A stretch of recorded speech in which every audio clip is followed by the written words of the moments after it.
Selamat sore pemirsa, berjumpa lagi dengan saya Ilma Gustiana dalam program On The Screen. Waduh, nyungsep itu becak. Tolong. Waduh.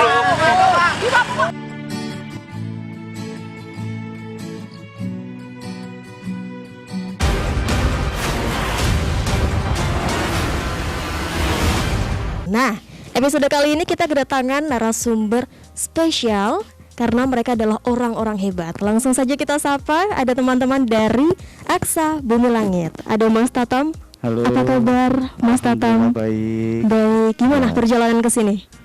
Perjalanan ke sini alhamdulillah beri kelancaran. Alhamdulillah. Selamat sampai tujuan. Iya. Menyenangkan. Perjalanannya ada hujan, ada panas. Karena memang musimnya lagi kayak gitu. Betul ya. sekali, hujan. Lagi, ya. Selanjutnya ada Mas Awang. Apa kabar Mas Awang? Alhamdulillah. Mas Awang ini asli Pekalongan ya? Asli Pekalongan. Pekalongannya? Sapuro Gang 2. Sapuro Gang 2. Oke. Nanti saya pengen tahu kenapa mereka bisa bertemu. Tapi kita lanjut lagi ke narasumber yang ketiga. Ini siapa yang nggak kenal sih sama Mbak yang satu ini? Siapa? Karena memang dia sudah sangat sering muncul di layar lebar. Kita sapa, ada Mbak Putri Aidia. Apa kabar Mbak Putri? Baik, alhamdulillah. Baik, alhamdulillah. Saya senang banget lah karena bisa ketemu Mbak Putri secara langsung. Karena jujur, saya senang banget nonton film-film Mbak Putri. Aktingnya tuh keren banget. Filmnya Jengites. Kafir. Oh iya. Perlu disebut nggak sih? Nggak apa-apa ya. Itu nanti aja di belakang ya Mbak ya, kita lanjut. Intinya saya senang banget sama Mbak Putri, aktingnya keren banget. Terima kasih. Terima kasih, sama-sama. Dan saya bisa ngobrol sama Putri ini suatu kebanggaan tersendiri. Oke, ini Aksa Bumi Langit kesini dengan membawa sebuah film terbarunya yang belum rilis ya. Oke, judulnya adalah Alang-alang. Iya. Kebetulan syutingnya lokasinya di Pekalongan. Oh, di Pekalongan. Pelelangan ikan Pekalongan. Hampir 80% setting lokasi kita di sana. Walaupun ada di pantai, di sekitar pelelangan juga ada, tapi set utamanya memang di area pelelangan ikan. Oke, 20%-nya di mana? 20%-nya daerahnya mungkin ada di Selamaran. Ada di Selamaran, terus ada di pantai yang di dekat krematorium sana. Terus ya cuman di situ sih, di krematorium sama di area Selamaran itu. Berarti ada benar-benar 100% produksi Pekalongan ya? Lokasi di Pekalongan dan beberapa Lokasi di pemainnya Pekalongan. juga dari Pekalongan. Oke. Iya. Salah satunya Ada adalah beberapa kru juga yang dari Pekalongan. Mas Awang Salah ya, satunya salah pemeran satunya Mas utamanya adalah Awang. Mas Ini Awang. gimana ceritanya? Kok bisa ketemu Mas Awang dan akhirnya memutuskan untuk ambil Mas Awang nih, kayaknya cocok nih jadi talent di film Alang-alang ini. Ya nanti mungkin Mas Awang juga akan bisa menceritakan. Ya dari awal memang saya dan casting directornya di film Alang-alang ini punya keinginan untuk bisa, kalau bisa pemainnya, tokoh utamanya memang benar-benar dari Pekalongan. Iya. Kenapa? Karena saya pikir akan agak sulit ketika kami membawa pemain dari Jogja ataupun dari Jakarta. Soal geografis, soal dialog itu akan agak penyesuaian yang butuh waktu karena filmnya ini kan full bahasa Jawa. Oh, full bahasa Jawa. dan dengan sedikit cengkok Pekalongan ada. Oke. Nah, saya pikir itu yang menjadi dasar sih awalnya. Terus akhirnya ya udah kita sepakati dengan waktu yang tidak begitu panjang itu kita datang di Pekalongan untuk casting. Kita datang ke beberapa kampung di Panjang, di sekitar area pelelangan lah. Ketemu banyak anak-anak di sana. Dan waktu itu memang rasanya belum ada yang pas untuk karakter tokoh Huda namanya di dalam film ini. Dan di hari-hari terakhir alhamdulillah akhirnya dipertemukan dengan bapaknya beliau. Oh, justru ketemu bapaknya dulu. Iya, lewat teman saya memang. Terus kita awalnya hanya lewat foto itu.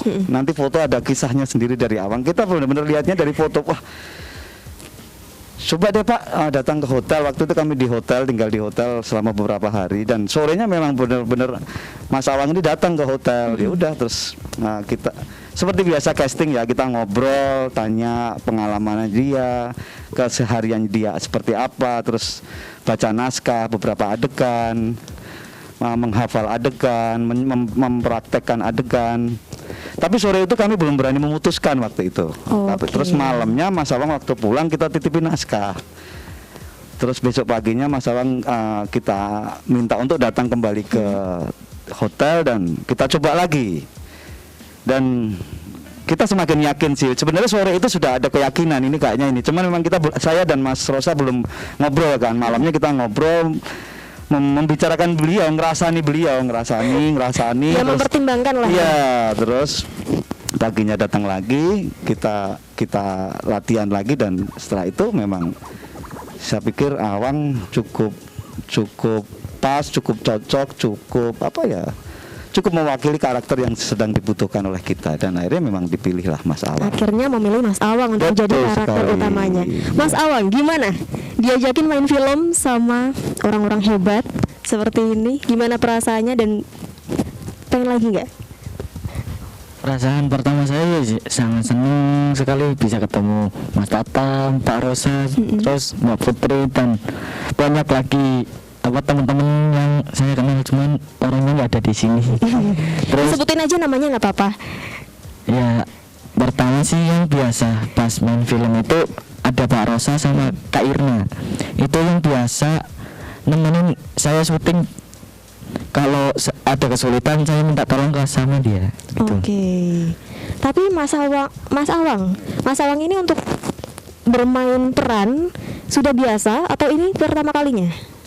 Ini pertama kalinya. Pertama kalinya. Dan gimana? Apakah ada kesulitan setelah produksi?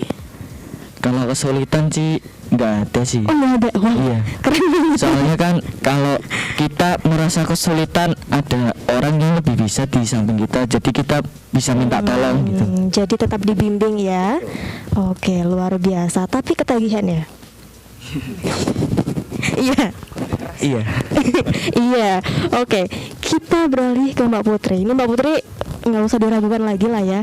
Namanya udah melejit kemana-mana, udah jadi artis yang salah satu artis favorit saya, aktris, dan pokoknya luar biasa. Saya sampai nggak bisa berkata-kata nih berhadapan dengan Mbak Putri. Ini gimana Mbak? Datang ke Pekalongan untuk memproduksi sebuah film, gimana perasaannya?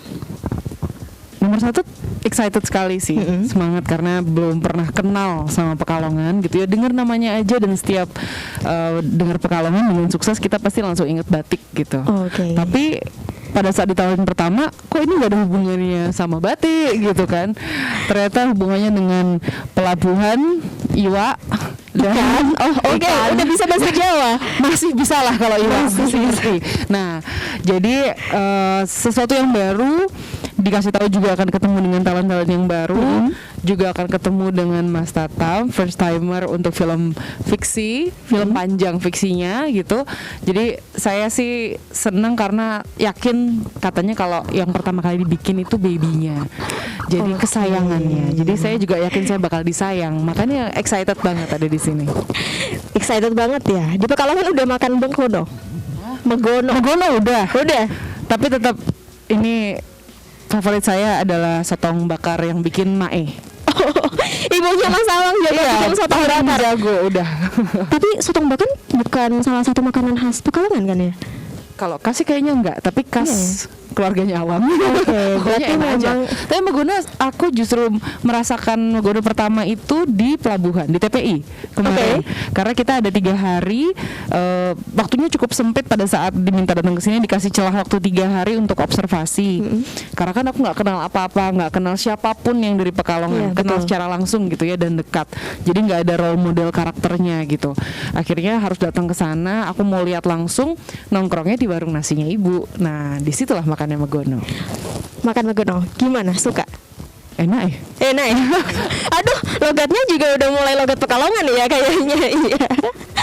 Oke, kita akan lanjut setelah jeda berikut. Pemirsa jangan kemana-mana, tetap di On The Screen.